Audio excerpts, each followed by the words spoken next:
Laszlo, tu as le droit de rêver.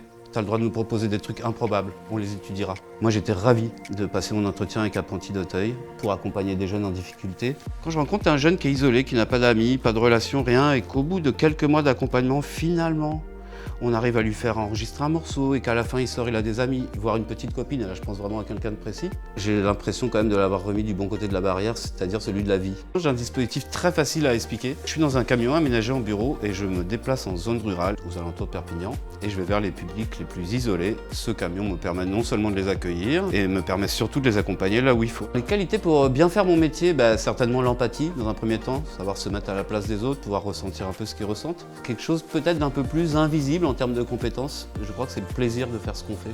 Les publics, et quels qu'ils soient, à vrai dire qu'ils soient jeunes, vieux, à la rue, pas à la rue, je crois qu'en quelques secondes ils arrivent à déceler si on est là plus ou moins pour gagner sa vie ou si on est content d'être là avec eux, qu'on est content de les rencontrer et qu'on est content d'avancer avec eux. Ce qui me motive, c'est de pouvoir avoir une action positive à ma petite échelle. Ça fait très longtemps que les Apprentis d'Auteuil, pour moi et pour les collègues avec qui j'ai pu travailler, sont pour nous synonymes d'un travail de qualité. Donc j'ai que des collègues hyper impliqués, hyper habités et hyper au service des jeunes, quoi.